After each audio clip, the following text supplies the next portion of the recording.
Okay, my screen is visible to all you. Yes, sir. Okay. Okay. So as per our syllabus of the second chapter, we have completed that previous point departmentation. So today we will start the authority point. Okay. So in that organizing point, I think this is the second last point. Okay, authorities, delegation, and then decentralization. So we will start the first staff authority, that is line authority. We can call it as staff authority or line authority. Okay, so authority means, okay, so delegation authority means if the manager requires his subordinate to perform the work, he must entrust him with part of the rights and powers which he otherwise would have to exercise himself to get the work done. Okay. So the simple language, a staff authority delegation means that person has to ready to give that all the authorities to that desired person. Okay, so staff relationship is advisory. The function of the people in a pure staff capacity is to investigate, research, and give advice to line manager. Okay, म्हणजे जो काय main तुमचा डिपार्टमेंटचा manager असेल, ठीक आहे, त्यांच्याकडे जी त्यांना post दिलेली आहे त्या पोस्टला हँडल असं कॅपेबिलिटी की त्यांची काय पाहिजे की ते त्याचं कारण शोधू शकले पाहिजे, त्यांनी ते रिसर्च करू शकले पाहिजे आणि त्यांच्या टीम मेंबरला त्यांनी ऍडवाइस देता येतील अशा लेवलचे जे काय असतात त्यांना आपण काय म्हणतो, ऑथॉरिटी. थोडक्यात we can take the example of our college, our department as a HOD, head of the department. They should be able to give some instruction to their staff members as well as a student. They should be able to give some guidance, guidelines throughout the semester to their teachers and students. Like this wise, they are also one of the type of the authority, department level, head of the department. Okay. So, what are the functional activities required or should be uh, we are just able to focus from their different authority? So that thing we will discuss. So a manager, 1 minute, 34 Madan Patil. Right now you are just trying to connect. Okay, no problem. A manager is an enterprises cannot do all the work himself. Okay. So for accomplishment of the organizational goals, whatever set from the owners, he has no capacity to do all the work and to take all the decisions. ठीक आहे, manager काय सगळं काम स्वतः करत नाहीये. जे काय ऑर्गनायझेशन गोल सेट केले ते अचीव्ह करण्यासाठी ते काय करतात, his decision making capacity is limited and therefore he assigned part of his work to his subordinates along with proper authority to accomplish the task. मग तो मॅनेजर काय करतो की त्याचे जे काही सबऑर्डिनेट आहेत त्याच्या खालचे जे मेंबर्स आहेत त्यांना ते टप्प्याटप्प्यात काम वाटून देतात. This downward pushing of authority to make his decisions is called as a delegation of authority. एक थोडक्यात काय आहे, एक pyramid structure. Already we have discussed regarding that. So top level manager, they should ensure about the completion of the work. So they should give their responsibility or divide their responsibility into a number of steps. Steps is nothing but just level of the workers. Likewise, subordinates, then superiors, then employees. Okay. So ते काय करतोय manager, फक्त त्याचं काम फक्त ह्या लेवलच्या माणसांकडून complete करून घेतोय. यालाच काय म्हणायचं की डिलिगेशन ऑफ ऑथॉरिटी. एक प्रतिनिधी, डिलिगेशन म्हणजे प्रतिनिधी, प्रतिनिधी नेमायचा कोणाला तरी आणि त्याच्या थ्रू हे काम पूर्ण करून घ्यायचं. It should be remembered that by delegating authority, the manager does not surrender his authority and the manager still retains overall authority. बऱ्याच वेळा एक सिंपल एक्झाम्पल देतो. आपण काय म्हणतो, एकमेकाची कामं एकमेकावरती ढकलायचं. ठीक आहे, असा प्रकार तुमच्यामध्ये पण घडत असेल स्टुडंटमध्ये. आणि एखाद्या ऑर्गनायझेशन मध्ये त्याचं एक एक्झाम्पल देतो तुम्हाला. Suppose we can take the example of the any of the engineering colleges, and we can take the example of the 4 to 5 departments like CSE, mechanical, electrical, likewise civil. So from organization, our principal, each and every HOD will get one instruction regarding the one important work. Okay, so after that, each and every HOD, they are just dividing that work into their staffs. Once they will decided to complete that work throughout their faculties or teachers, they will just assign the number of the peoples and they will start doing the work. पण बऱ्याच वेळा काय होतं की ते HOD ते काम वाटून दिलं, याचा अर्थ त्यांची ऑथॉरिटी, त्यांचं जी काही रिस्पॉन्सिबिलिटी आहे ते काम संपलाच नाही. बरेच जण असे करतात की झालं, मी वाटून दिले, माझं काम संपलं, ते कम्प्लीट करतील ते किंवा नाही करतील. ठीक आहे, पण याचा अर्थ असा नाही. डिलिगेशन ऑथॉरिटी म्हणजे फक्त तुमच्या कामाला तुमच्या ऑथॉरिटीच्या खाली एक प्रतिनिधी नेमायचा आणि ते काम पूर्ण करून घ्यायचं. असं तुमच्या बऱ्याच ठिकाणी घडलं असेल. एखाद्या विद्यार्थ्याला एखादं काम सांगितलं तर तो काय करतो, त्याचं काम 4 जणांना सांगून ठेवतो खाली विद्यार्थ्यांना, आणि तो त्याची रिस्पॉन्सिबिलिटी टाळतो आणि परत त्याच्याकडे लक्ष देतो. तर ह्याचा अर्थ असा नाही. डिलिगेशन ऑथॉरिटी म्हणजे काय, सपोज एखादा student, suppose roll number 34 Madan Patil has a one of the coordinator of the one of the student activities. So they should he should ensure completion all activities regarding that activities whatever that we are conducting throughout the students. So he should ensure that all the completion, fully 100% completion of that activities should be done. Okay, throughout the, you can take the help of the number of the student, that is a different aspect from his concern. Okay, so like this way, delegation authority means just dividing the work throughout your प्रतिनिधी, like we can call as a subordinates, superiors or employees. एक सोप्या भाषेत सांगतो, delegation authority म्हणजे फक्त तुम्ही एखाद्या कुठल्या तरी मोठ्या पोस्ट वरती आहात, फक्त तुम्ही काय करायचंय, वर्क कम्प्लिशन करून घ्यायचंय through out your different different level. So simple and easy definition. Okay, so next point is functional authority. काय काय, the right delegated to an individual or department to control specified process, practices, policies or other matters relating to the activities undertaken by person in other departments. हे जे मी आता बोललो त्याच गोष्टी फक्त कशाबद्दल आहेत की जे काय तुम्ही एखादं वर्क कंप्लीट करून घेताय त्याच्यावरती कंट्रोल ठेवणे. एखादं चुकीची गोष्ट घडत असेल तर त्याच्यावरती इन्स्ट्रक्शन देऊन परत त्या मॅनेजरनं ऍक्शन टेकिव्ह करेक्टिव्ह ऍक्शन घ्यायचं. जे काय तुमच्या प्रोसेस आहेत त्याच्यावरती, त्याच्या प्रॅक्टिसेस ठेवायच्या कामाच्या, जे काय तुमच्या पॉलिसीज आहेत त्या लक्षात ठेवून ते काम पुढे कंटिन्यू करणं. ह्या गोष्टी पर्सन टू पर्सन ऑफ डिपार्टमेंटला तुम्ही ते दिलेल्या नेमलेल्या प्रतिनिधीसोबत तुम्ही ते काम करून घ्यायचं. त्यालाच काय म्हणायचं, लाईन ऑब्लिक स्टाफ ऑथॉरिटी किंवा डिलिगेशन. ठीक आहे, next point that is a decentralisation.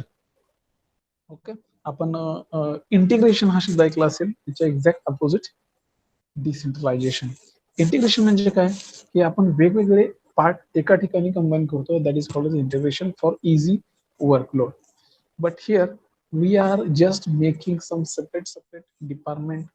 We are taking example of the any department or any organization for making superior work or making some different small units in industry for better workflow. So for that purpose we are going to just disperse decision making. Means top level manager will make some decision, one single decision, and they will impart that decision into their team members or their first subcoordinates. Then that subcoordinates will impart or implement that decision into the superiors, and that then superiors will be implement that decision into the employees. Like this manner, we are just making some part of that decision making authority into a number of the decision making lines or steps. Okay, so is the tendency to disperse decision making authority in an organized structure. Means we have already seen that different structure. Okay, organized structure. So as per that structure, which structure you are going to follow, narrow or that different wide one? Okay, like this way, According to that structure, you can just make decentralization. And is it a fundamental aspect of delegation? Okay, whatever that previous point already we have discussed regarding that delegation, जो कोणता तुमचा प्रतिनिधी आहे, ज्या त्या प्रतिनिधीला तुम्ही ते काम दिलेलं आहे, त्याच्या थ्रू तुम्ही ते स्ट्रक्चर परत डिवाइड करून डिसिजन जो टॉप लेवल मॅनेजरने घेतला आहे त्या डिसिजनला तुम्ही कॅरी फॉरवर्ड कसं करता खालीपर्यंत. ओके, वेगवेगळ्या डिपार्टमेंटला to the extend that authority that is delegated is decentralize. म्हणजे एखाद्या कंपनीमध्ये 4-5 डिपार्टमेंट असतील, जसे की प्रोडक्शन असेल, तर तुमचं मॅन्युफॅक्चर सॉरी डिझाईन असेल, इन्स्पेक्शन असेल, तर याच्या डिपार्टमेंटला थ्रू तुम्ही जे दिलेले वरचे इन्स्ट्रक्शन आहेत ऍज अ डिलिगेशन ऑथॉरिटी प्रतिनिधीद्वारे त्या खालीपर्यंत कशा डिसेंट्रलाइज होत जातात. म्हणजे एक सांगितलेला डिसिजन तुम्ही 4 डिपार्टमेंटला परत कसं डिस्कस करता. ठीक आहे. Centralization and decentralization as a tendency. Example खाली दिलेलं आहे. Different kind of centralization. Centralization कशा कशा प्रकारचे असतात की एखादा डिपार्टमेंटच्या एम्प्लॉईचा परफॉर्मन्स याचा आम्हाला एक रिपोर्ट पाहिजे. Sir centralization of performance appraisal for that department only. Departmental centralization एका डिपार्टमेंटमध्ये परत सब डिपार्टमेंट असेल त्याचं सेंट्रलायझेशन करणे. Centralization of management throughout the all organization, all type of management. I want to a combined report. So for that purpose, we can make a combined management centralization. Okay. Decentralization as a philosophy and policy. We can take as a philosophy, we can take as a policy. So as per the requirement of the organization, we can take any meaning. Okay. So decentralization म्हणजे काय? एक philosophy पण असू शकते किंवा तुमच्या ऑर्गनायझेशनची policy पण असू शकते. ठीक आहे. सो त्याचे फायदे काय, तोटे काय, ती नक्की काय पॉलिसी आहे. ठीक आहे. तर it reflects as a philosophy of organisation and management. ठीक आहे. तुम्ही जर घेतलं म्हणावं तर ते एक फिलॉसॉफी म्हणून पण दिसू शकते as a management and organisation यांच्या दृष्टिकोनातून. Second, careful selection of decision top down to organisation.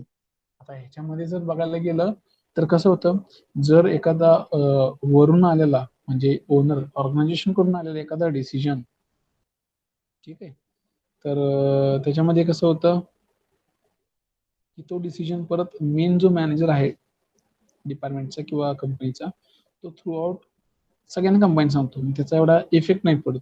ठीक आहे. इफेक्टिव्ह नाही होत ते थोडक्यात. तर मग त्याचं कसं होतं, जर आपण डिसेंट्रलायझेशन केलं प्रत्येक डिपार्टमेंटचं, तर जो काही आपण जो डिसिजन घेतोय प्रत्येक बाबतीमध्ये, तर तो प्रत्येक separate department wise as a diligent authority through जाणार आणि त्याचा फायदा काय होणार, तेवढ्या इफेक्टिव्ह मॅनर ते टॉप टू डाऊन बॉटम जे काय टॉप टू डाऊन खालीपर्यंत जे काही आहेत वरून ते खालीपर्यंत एकदम एम्प्लॉय पर्यंत तो तुमचा जो काही डिसिजन आहे तो इफेक्टिव्ह मॅनरनं पोहोचून जाईल. ठीक आहे. आता याच्यामध्ये सेकंड इम्पॉर्टंट थिंग की जे काही डिलिगेशन ऑथॉरिटी आहेत त्याच्या कॅरेक्टरिस्टिक्स काय काय आहेत. ओके.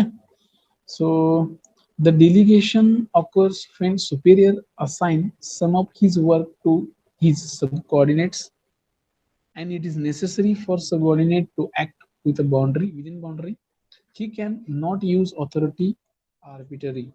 म्हणजे जे काही तुम्ही डिलिगेटेड ऑथॉरिटी तुमचा असाइन केला एका सब ऑर्डिनेटला आणि त्याला जेवढं असाइन केले काम तेवढंच त्यानं करायला पाहिजे. त्याच्या व्यतिरिक्त त्यानं ती बाउंड्री क्रॉस करून दुसरं कोणतंही त्याचा मिसयूज नाही केला पाहिजे. ठीक आहे. Generally authority regarding routine decision and for execution of policy is delegated. आणि जे काही तुमच्या रुटीन डिसिजन आहेत म्हणजे तुम्ही डे टू डे डिसिजन घेता डिपार्टमेंट वाईज त्याचं एक्झिक्युशन हे पॉलिसीनुसारच झालं पाहिजे. ठीक आहे. The extent of delegating authority depends on factors like nature of the work, ability of executive to delegate, ability to subordinate to accept responsibilities, philosophy of management, confidence of superior in subordinates. ठीक आहे. तर जे काही तुम्हाला दिलेल्या डिलिगेट्स authority आहेत त्याचं extension म्हणजे तेच प्रतिनिधी किती कधीपर्यंत राहील तर त्याचे जे काही ऍबिलिटी आहेत किंवा सगळ्या गोष्टी हँडल करण्याच्या रिस्पॉन्सिबिलिटी घेण्याच्या, ठीक आहे, कॉन्फिडन्स आहे का नाही याच्यावर ते डिपेंड आहे. By delegating authority managers does not surrender his authority, he retains overall responsibility. जसं मागाशी बोललो तसं जरी टॉप लेवल मॅनेजरनं त्याच्या इन्स्ट्रक्शन म्हणजे काही काम आहे, वर्कलोड आहे, जरी तो डिवाइड केला त्याच्या सबऑर्डिनेट्स आणि सुपिरियर्स मध्ये, तरी त्याच्यात जे काही ऑथॉरिटी आहेत, ज्याच्या ज्या रिस्पॉन्सिबिलिटी आहेत, ते त्याच्याकडेच राहतील. ठीक आहे. Delegation may be specified or general implies or written, formal, informal. Delegating work does not mean avoiding work. म्हणजे नुसतं वर्क मी कोणाकडनं करून घेतोय याचा अर्थ माझ्याकडचे काम मी टाळतोय असं नाही. Delegation of authority is an art because it is creative and practice based. It involves use of the personal skill and it is a result oriented. Okay. तर हे म्हणजे कसं आहे की एक सर्जनशील कल्पक अशी एक आयडिया आहे. डिलिगेशन म्हणजे की जेणेकरून एक पर्सनल स्किल आहे की जे तुमच्या प्रत्येकाकडे असतं. ते मार्केटिंग मध्ये पण खूप दाखवतात की आपण काम करतोय, आपण एखादी ऑर्गनायझेशन चालवतोय, एखादी स्मॉल स्केल इंडस्ट्री चालवतोय, पण तुमच्याकडे ते स्किल आहे का की एखादं काम तुम्ही करून घेताय इफेक्टिव्ह मॅनर. हे एक असं एक पॉइंट आहे, तो म्हणजे डिलिगेशन. की ही एक अशी ऑथॉरिटी आहे की त्याच्यामध्ये क्रिएटिव्ह आणि प्रॅक्टिस बेस्ड वर्क आहे. फक्त आपल्याकडे पर्सनल स्किल असलं पाहिजे जेणेकरून आपण ते काम करून घेतो. म्हणजे रिझल्ट ओरिएंटेड जे काय असेल ते लगेच इनपुट आहे की आउटपुट लगेच. ठीक आहे. मग what are the steps for this delegation of the authority? So we will discuss just one by one. So determination of result expected. It is necessary for manager to define results to be obtained from his subordinates in achieving organizational goal. म्हणजे पहिली steps अशी आहे की ह्या डिलिगेशन of authority मध्ये याच्यामध्ये असं गरजेचं आहे की मॅनेजर कडून जे काय कामाचे लोड तुम्ही डिवाइड केले होते सबऑर्डिनेट्स आणि सुपिरियर्स मध्ये, त्यांच्याकडून तुम्हाला जे काही ऑर्गनायझेशन गोल्स आहेत ते काम करताना ते ऑप्टेन झाले पाहिजे. त्याचा रिपोर्ट तुम्हाला त्यांच्याकडून आला पाहिजे रिझल्टचा. This is your first step. Second, assign duties. The manager assigns duties and tasks to be completed to each subordinate. He must clearly define the function to the carried out by each coordinate while assigning duties. मॅनेजरने एवढं ensure केलं पाहिजे की जे तुम्ही त्यांना काम assign केलेलं आहे ते कम्प्लीट झाले का नाही. ठीक आहे. Manager must ensure that subordinates has understood his task. सगळ्यात पहिली गोष्ट, सबऑर्डिनेटला कळाले का नाही काय काम करायचंय. आणि ऍक्सेप्टेड ड्युटीज, ते ड्युटी ऍक्सेप्ट करतायत का नाही करतात. Duties should be assigned by considering qualification, experience and capabilities of the subordinates. तुम्ही जे काम असाइन करत असताना तुम्ही हे पण लक्षात घेतलं पाहिजे की त्या सबऑर्डिनेटचे तेवढं क्वालिफिकेशन आहे का त्या कामासारखं, एक्सपिरियन्स आहे का त्या कामाचा, त्याच्या कॅपेबिलिटीज आहेत का, तरच त्यांना ते काम असाइन करायचं. Next, give authority. Assignment of duties should give along with proper authority. Subordinates cannot discharge their duties without proper authority.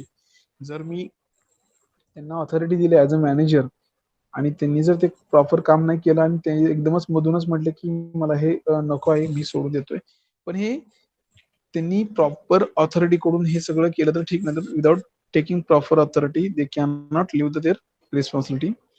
By getting authority or granting authority, subordinates are allowed to use resources to take the decisions. जर त्यांनी त्यांना authority Grant झालेली असेल manager कडून तर सबऑर्डिनेटला एक मोकळीक आहे की त्यांनी ते त्यांचे डिसिजन घेण्यासाठी जे काही रिसोर्स आहेत ते फॉलो करू शकतात. ठीक आहे. नेक्स्ट स्टेप काय आहे, क्रिएट अकाउंटेबिलिटी फॉर परफॉर्मन्स. ठीक आहे. जबाबदारी जी काय आहे, कामगिरी पूर्ण करण्याची जी काही कृती आहे त्याला त्यांच्या परफॉर्मन्स मध्ये बघता आली पाहिजे. The subordinate to whom authority is delegated must be made answerable, that is called as accountable for the proper performance of assign duties.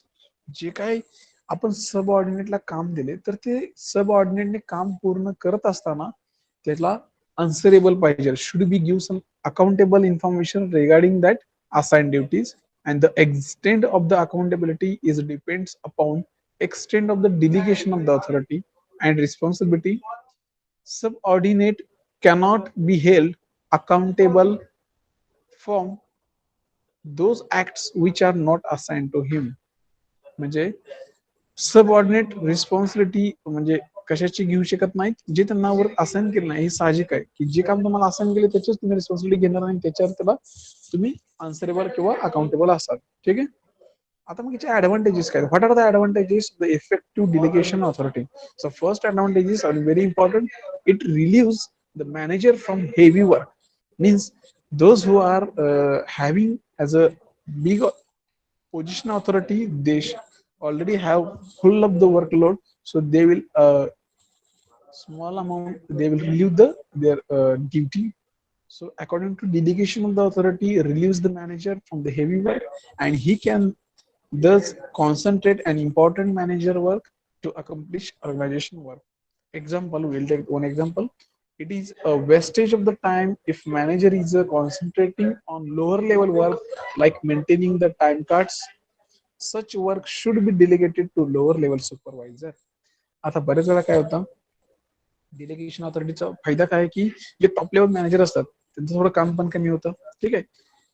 आणि हे काम ते दुसऱ्याकडून करू शकतात किंवा ह्या राहिलेल्या वेळेत ते दुसऱ्या इम्पॉर्टंट कामाला लक्ष देऊ शकतात. एक्झाम्पल काय सांगितलं मी आता, जर तुम्ही टॉप लेवल मॅनेजरला फक्त टाइम कार्ड जे काय कार्ड असतात त्याचं तुम्ही काम सांगितलं तर ते असं होत नाही का हायर क्वालिफिकेशनच्या पीपलला पिऊनचं काम दिल्यासारखं. हा वेस्टेज ऑफ टाइम आहे. हीच कामं तुम्ही लोअर लेवलच्या सुपरवायझर कडून पण करून घेऊ शकता. So that is one of the best advantages from this effective delegation of the authority. Okay. Second point is it leads better decision making. So since the subordinate in close with the facts, it leads to better decision making. म्हणजे जर तुम्ही manager लेवलला सगळे जर कामं दिले असतील त्यांना कुठं कुठं कॉन्सन्ट्रेट करायचं त्याच्यामुळे त्यांनी काय केलं ते वर्क डिवाइड केलं बाय युझिंग डिलिगेशन ऑफ ऑथॉरिटी. त्यांनी प्रतिनिधी नेमले, त्या प्रतिनिधींच्या द्वारे त्यांनी वेगवेगळे काम केले. तर मग ते प्रतिनिधी आहेत सब ऑर्डिनेट आहेत त्यांना त्यातली खूप माहिती असते कारण त्यांनी त्याच्यावर काम केले ते बेटर डिसिजन घेऊ शकतात. Example, regional or area sales manager are in best position to allocate sales territories or that geography among the salesman than sales manager at head guardia. म्हणजे जे हेड लेवलला आहेत मॅनेजर त्यांच्यापेक्षा जे सबऑर्डिनेट आहेत ज्यांनी सेल्स मॅनेजर ऑलरेडी त्यांनी त्या टेरिटरी त्या जिओग्राफी लोकेशनला जाऊन त्यांनी व्हिजिट दिले ते जास्त इफेक्टिव्ह होतील ना सेल्स करण्याला त्या जे ऑलरेडी शोरूमला फक्त सेल्स मॅनेजर बसले आहेत त्यांच्यापेक्षा. Okay. So like this way we can just easily make the decision at their level. Third advantages, it speeds up decision making. Decision घ्यायला स्पीड येतं, वेळ जात नाही त्याच्यामध्ये. ठीक आहे. When a task is assigned to the subordinate with the proper authority to take the decision, and it is not necessary for subordinate to consult superior for decision making, and thus delay is eliminated for making decision making quick. जे काही decision घ्यायचा असतो त्यांना मग ते विचारावं लागत नाही, मग डिसिजन फास्ट होतात, त्याच्यात जो टाइम आहे तो कमी होतो. ओके. स्पीड वाढतं. Next, it helps to train subordinate and built up their moral. Effective delegation causes subordinate to accept responsibility. First important thing is तुमचं जे काही डिलिगेशन ऑथॉरिटीनुसार तुम्ही जे काही सबऑर्डिनेटला काम दिले ते रिस्पॉन्सिबिलिटी घेतात, ते जजमेंट पण देतात. And such delegation of authority improves manager level qualities in subordinate by increasing his moral. मॅनेजरनं काय करायला पाहिजे, सबऑर्डिनेटला थोडं मोरल सपोर्ट द्यायला पाहिजे. हा बाबा हे होतंय, ठीक आहे, चांगलं आहे, कर तू. Like this way they can just give some moral support and thus delegation of authority process helps to create a new batch of the talented manager. Okay. ह्या असल्या मोरल सपोर्टमुळे जे काही आता सबऑर्डिनेट आहेत ते पुढे जाऊन फ्युचरमध्ये मॅनेजर होते. That will be beneficial for that organisation. It creates healthy working environment and it improves interaction between and understanding between manager and subordinates. परत ह्याच्यामुळे काय होतंय, मॅनेजर आणि सबऑर्डिनेट मधलं रिलेशन पण इम्प्रूव्ह होते आणि सबऑर्डिनेट मधून फ्युचरमध्ये आपल्याला मॅनेजर भेटतात. Next advantages, it helps to create organisation structure organization structure is incomplete without superior and subordinates relationship. जर तुम्हाला व्यवस्थित ऑर्गनायझेशन चालवायची असेल तर ऑर्गनायझेशन स्ट्रक्चर मधला each and every element we have to take care of the each and every element like this way: top manager, then subordinate, then superior, then employees. Like this way we have to take care of all these elements regarding the relationship between working environment. Proper delegation of authority creates a good relation between superiors and subordinates. Okay, proper तुम्ही प्रतिनिधी नेमले तुमच्या कामामध्ये डिपार्टमेंटमध्ये, तर तुमचं जे काही रिलेशन आहे सुपिरियर्स आणि सबऑर्डिनेट ते छान पद्धतीने तयार होईल. Delegation enables managers to obtain specialized knowledge and expertise of the subordinates. तुम्हाला हे डिलिगेशन चांगलं केल्यानंतर तुम्हाला फायदा काय होतो, तुम्हाला फ्युचरमध्ये मॅनेजर मिळतात, स्पेशल त्याच पार्ट मधले नॉलेजेबल असणारे पर्सन तुम्हाला एक्सपर्टाईज मिळतात. पुढं मॅनेजेबल डेव्हलपमेंट, मॅनेजरची पण डेव्हलपमेंट होते ह्या कामामधून. Through the delegation of a batch of lower level manager get valuable experience in decision making. Lower लेवलचे जे मॅनेजर असतील सुरुवातीला त्यांना ह्याच्यातून अभ्यास करून किंवा सगळ्यांच्या एक्सपिरियन्स एक चांगले एक्सपिरियन्स मिळतील. They get an opportunity to develop their skills and abilities which are important for higher positions. Okay, they will get some knowledge regarding their skill, their ability, and they will improve their skills and abilities for their higher position. Thus it is no development for young executives. This can be used in expansion and diversification of the business through the young talented and component managers. And juniors are not ready to accept additional responsibility. That is just we can call it as an example. We can take the example from the each and every market. तुम्हाला माहितीच असेल जर एखादा नवीन employee एखाद्या कंपनीमध्ये लागला असेल, सुरुवातीला तो कुठल्याही रिस्पॉन्सिबिलिटी घ्यायच्या मनस्थितीत नसतो. Okay, so that is a bad thing. So hence by delegating authority to make decision they can accept additional responsibility. नंतर काय करतात, त्यांचा प्रतिनिधी आहे तो त्यांना काहीतरी समजून सांगतो, काहीतरी गोष्टी सांगतो ऍडिशनल, आणि त्यांना तो रिस्पॉन्सिबिलिटी ऍक्सेप्ट करायला सांगतात. Okay, so these are the some advantages. So now we will discuss about the some barriers to effective delegation. Disadvantage म्हणजे जे काही बॅरियर्स आहेत, काय असतील बॅरियर्स एक चांगलं प्रतिनिधीच्या दृष्टिकोनातून, तर काय असतात. सुपरवायझर साइड कडून काय असतील बघा, fear of the loss of the power. Okay, त्या सुपरवायझरला काय वाटतं की माझी पॉवर जाईल परत. Okay, so some managers want to keep their authority with them and want to take all the decisions and they feel uncomfortable by seeing a subordinate taking a decision, and they think that delegation will reduce their influences in the organization.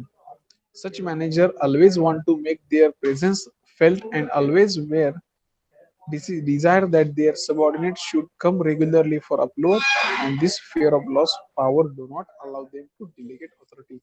बऱ्याच वेळा असं होतं की ही एक मानसिक किंवा एक सगळ्यांचीच मेंटॅलिटी असते. एखादा मोठा मॅनेजर असेल त्याच्या खालचा जर आपण एका कॉर्डिनेटला जर डिलिगेट ऑथॉरिटी दिली, तर तोच परत परत पुढे जाऊन सगळे अधिकार घेऊन तोच माझ्या ठिकाणी मॅनेजर म्हणून येऊन बसू शकतो, अशी एक त्यांची भीती असते. So fear of the loss of the power, so that power, so this is the one of the great barrier from the supervisor side. Okay, so that thing should not be happen in any organization. Second, some managers think that they can do better than the others.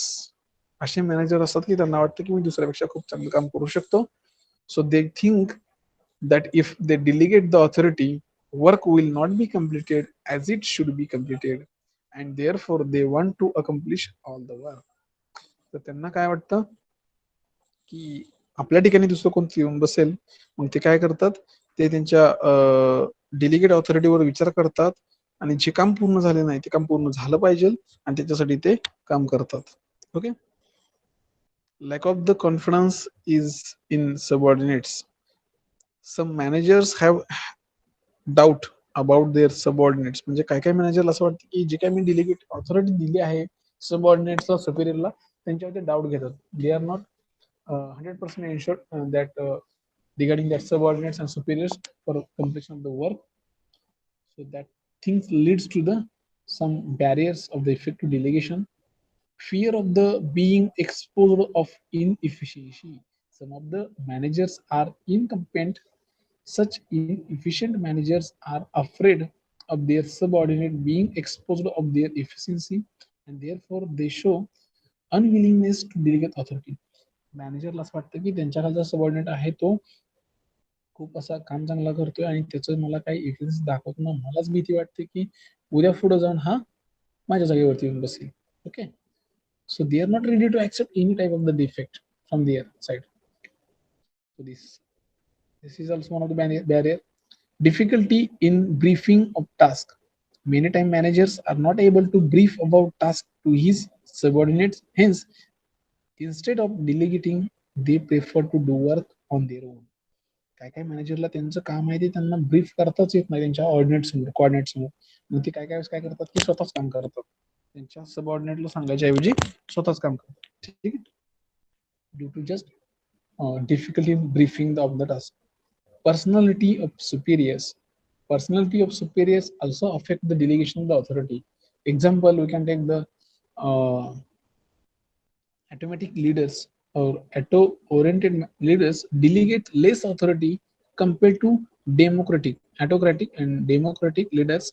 Similarly, managers having faith in modern management techniques like to delegate more. Okay, so manager who in his life haven't get much authority of decision making from his superiors is likely to delegate less authority. Okay, तर ह्या अशा प्रकारचे barriers आहेत डिलिगेट्स authority मध्ये आणि हे होते ते सुपिरियर साईडनं होते. ठीक आहे, म्हणजे जे सुपिरियर साईडने जे काही बॅरियर्स असतात तसेच सबऑर्डिनेटच्या साईडनं आहेत. काय आहेत? Fears of the criticism, lack of the self confidence, they cannot accept authority from their manager. They may avoid accepting any type of the authority. Then some subordinates like to be always guided their boss. This is the just reverse thing. Then when subordinates are already over 100 of the work and they are reluctant to the take additional responsibility. Okay, like these barriers from the subordinates. Then some of the organization's factor also comes in picture during this delegate authority. So sometimes managers are ready to delegate authority and subordinates are ready to accept it. But delegation may be hampered due to weakness in the organizational structure. Some of such weaknesses are inadequate planning, lack of the planning, lack of the unity of the commands, absence of the effective control techniques, unclear authority, relationship, environment of internal distrust, etc. There are n number of the factors from the organization side. So that's things also we have to consider in this delegation authority. So what are the guidelines for this effective delegate authority from organization side factors? So first point is a clearly defined goals. Organization should be defined clearly. Organization side goals, whatever target, then clearly defined authority. They should ensure that they have to define clear person for that authority. Then proper motivation. They should have to give some proper motivation from their managers, subordinates. Okay. Then appropriate working environment. So environment of the that organization should be appropriate. Like management should try to create healthy environment of trust and belief in which subordinates will easily accept responsibility happily, and management should provide adequate information and resources to subordinates for effective delegation. Okay, then proper training. So subordinates must be properly trained from proper use of the delegated authority, and this enables to develop self-confidence, and managers should consider abilities and limitation of subordinates while delegating authority. त्यांना proper training दिलं पाहिजे. त्यांना मिळालं एका सबऑर्डिनेट्सला, ठीक आहे, मिळालं असेल तर त्यांचा कॉन्फिडन्स पण इन्शुअर झाला पाहिजे की त्यांना कॉन्फिडन्स आहे या गोष्टीवरती आणि त्यांनी स्वतःचे लिमिटेशन पण काय आहेत हे पण त्यांना माहित पाहिजे. Next, effective communication. So there should be free and open line of the communication. So this enable sub coordinates to get help of the manager while discharging the duties. म्हणजे जे काही कम्युनिकेशन आहे मॅनेजर आणि subordinates मधलं हे कसं open आणि free communication पाहिजे, जेणेकरून त्यांना जे काही काम दिलं होतं ते त्यांना करताना आणि झाल्यानंतर डिस्चार्ज देताना पण काही प्रॉब्लेम आला नाही पाहिजे. Sound communication enables the delegates to the always in contact with subordinates.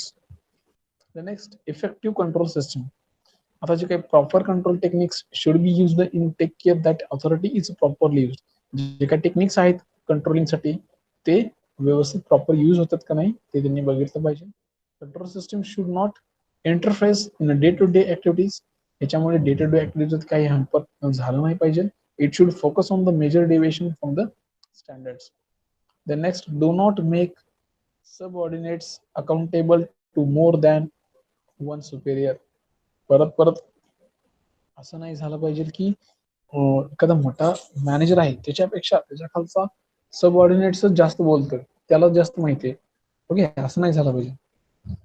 Avoid overlapping और स्प्लिट ऑफ द डिलिगेशन. असं नाही व्हायला पाहिजे की मी एकच ऑथॉरिटी दोघांना दिली. Overlapping takes place when responsibility for the same task is assigned to more than one. So splitting occurs when responsibility for the same task is assigned to the more than one organizational unit. Okay, so these are the some important points. So next, already we have discussed regarding the decentralization. Okay, so we have seen that the some process of the delegation. Okay, what are the important parameters regarding that delegation? And as per the delegation authority, we have seen some point of view, the first steps of the delegation, advantages, the effective delegation, then some of the barriers of the effective delegation from their superior side, then from subordinate side, then we have seen the guidelines for effective delegate authority. Then we have seen some decentralization process and centralization process. Okay, so now we discuss regarding this decentralization as a philosophy or policy, process of advantages of the decentralization. So as per the definition, okay, so centralization is a systematic and consistent reservation of the authority at central points within an organization. Okay, and decentralization applies to the systematic delegation of authority is an organization wide content. तर हे असं एखाद्या डिलिगेशन ऑथॉरिटीसाठी आपण decentralisation करतोय एखाद्या ऑर्गनायझेशनला, ठीक आहे. आणि सेंट्रलायझेशन काय करतं, एक सिस्टमॅटिक वे आहे की जे आपल्याला वर्क कम्प्लीट करून घ्यायचं आहे एका सेंटर लेवल. डिफरन्स समजून घ्या, सेंट्रलायझेशन आणि decentralisation. when we have to go for the decentralization, when we have to go for the centralization. Okay, तर distribution of authority throughout the organization cannot be complete centralization or decentralization. Complete centralization means each and every decision is taken by top management, which is not practicable. And complete decentralization means no control over the activities of subordinates, which cannot be possible. Okay, therefore proper balance between dispersal of authority to lowest level and control over them is necessary. म्हणजे काय होतंय, तुम्ही जे काही सेंट्रलायझेशन करताय त्याचा अर्थ काय, जे प्रत्येक टॉप लेवलच्या पासून जे डिसिजन आहेत ते जे काही टॉप मॅनेजमेंट घेतात ते प्रॅक्टिसेबल नसतात. ते ऍक्च्युली तुमच्या प्रॅक्टिकल मध्ये येत नाहीत, फक्त ते कागदावरती राहतात, खाली पण येत नाहीत. आणि कम्प्लीट डिसेंट्रलायझेशन म्हणजे काय की त्याचं कुठल्याही ऍक्टिव्हिटीवरती कंट्रोल नसतं. ओके, आणि सब ऑर्डिनेट करून आपल्याला ते पॉसिबल पण नाही. ठीक आहे, त्याच्यामध्ये खूप नंबर ऑफ स्टेप्स असतात. सो ह्याच्यामध्ये प्रॉपर बॅलन्स करण्यासाठी जे काही आपण डिलिगेंट ऑथॉरिटी केल्या आहेत ते आपण top level to lower level पण केले आहेत. त्याच्यामुळे काय होतं, आपल्याला कंट्रोल करणं शक्य होतं. ठीक आहे. And when to go for decentralise, कधी गेलं पाहिजे, greater is the number of the decision made at lower level. ठीक आहे, डिसिजन खूप झाले तर आपण ह्याच्याकडे जाऊ शकतो, ते आपण डिवाइड करून खाली पण पोहोचू शकतो खालच्या लेवलला. Important are the decisions made at lower levels. आणि डिसेंट्रलायझेशन कसं होतं की जो खालचा एकदम माणूस आहे जो ऍक्च्युअली काम करतोय त्याच्यावरती तोच इम्पॉर्टंट डिसिजन घेतो. वरचे फक्त काय करतात, त्यांना मतलब कशाचे, काम पूर्ण झालेले. ठीक आहे. Decision making area at lower level is more. खाली डिसिजन घेणाऱ्यांची संख्या जास्त आहे, वरचे फक्त काम झाले का नाही एवढंच बघतात. when decision making at lower level require less people to consult and less checking. मग ह्याच्यामुळे काय होतं, चेकिंग पण लेस होतं, माणसांना कन्सल्ट करणं पण कमी होतं. So what are the factors deciding the decentralisation? अशा कोणते फॅक्टर आहेत की ज्याच्यामुळे काय होतं की आपल्याला डिसेंट्रलाइज करावं लागतं, डिसाइड करावं लागतं की आता डिसेंट्रलाइज करायचं. तर पहिलं काय, size of the organisation. So in that the size of the organization in terms of volume of the sales, rupees, number of the plants, number of the employees play important role in the determining the extent of the decentralization. जर तुमची company केवढी आहे, त्याची size काय आहे, तुमच्या किती रुपयामध्ये टर्नओव्हर आहे, किती सेल आहे, किती तुमचे असे प्लांट आहेत, किती एम्प्लॉईज आहेत, हा महत्वाचा रोल करतात की तुमच्या कंपनीचं डिसेंट्रलायझेशन करायचे की नाही. Decentralisation speed up decision making, आणि डिसेंट्रलायझेशन केल्यामुळे काय होतं, डिसिजन घेताना वेळ कमी लागतो, त्याचं स्पीड वाढतं. Decentralisation is a preferred for organisation having multi product diverse and complex nature. ज्या कंपनीचे वेगवेगळ्या प्रकारचे प्रोडक्ट आहेत, खूप मोठ्या प्रमाणात त्यांचे मॅन्युफॅक्चरिंग आहे, त्यांच्यासाठी डिसेंट्रलायझेशन हा एक बेस्ट ऑप्शन आहे. ठीक आहे. So this type the factors deciding the decentralization. Second is history and age of the organization. If the organization has grown from within, it might have built up centralized structure. On the other hand, if it is has grown by acquisition and mergers, so it is likely to be decentralized. जर तुमची company पहिल्यापासून फक्त तिथंच built up झालं असेल तर central structure ठीक आहे. जर तुमची कंपनी अशीच कुठं मर्ज होत एकमेकाच्या ह्याच्यात ऍक्विजिशन आली आहे तर तुम्ही डिसेंट्रलाइज व्हायला काय हरकत नाही. ठीक आहे. Philosophy of top management. Some managers do not like to delegate authority. They themselves do not do the work, while some managers take equal pride in confidently delegate authority to their subordinates. काय करतात top level मॅनेजमेंटचे काय काय लोक की त्यांनाही असा अधिकार कोणाला द्यायला आवडत नाहीये, आणि ते काय करतात की एखादा मॅनेजर त्यांच्यासोबत डेलिगेट ऑथॉरिटी करत असतो आणि त्यांच्या कोऑर्डिनेटला काम देत असतो, पण हे बघून तो दुसरा मॅनेजर काय करतो, तो पण विचार करतो की मला पण असं काहीतरी प्राईड मिळाला पाहिजे की मी काम कम्प्लीट केलंय, मग तो पण त्याचं बघून देतो ऑथॉरिटी दुसऱ्याला. आणि generally speeding owner speaking owner managed enterprises tends to be more centralized than professionally managed. Okay. And next is ability of lower level management. Talented executives are often feeling or willing to accept their responsibility from their superiors. जे काही हुशार आहेत executive, ते काय करतात, असे नवीन नवीन responsibility याला लगेच ऍक्सेप्ट करतात सुपिरियर कडून किंवा coordinate कडून. They want to handle their departments or section on their own abilities. When there is availability of such executives, superiors go for decentralization whenever necessary. So these are the major factors for deciding the decentralization. असे जर चांगले चांगले superior executive असतील, जे responsibility घ्यायला तयार असतील, काम करायला तयार असतील, तर ते डिसेंट्रलायझेशनला जाऊ शकतात. ठीक आहे. So we have seen today very important point as a line staff authority, then delegation authority, its advantages, disadvantages, then its major factors regarding deciding the decentralization, sorry, delegation authority as per the different factors. Then we have seen the some centralization and decentralization concepts. Okay, what are the important philosophy and policy, then process of the delegation, its advantages to the decentralization. So for today's lecture, we'll just see this points only.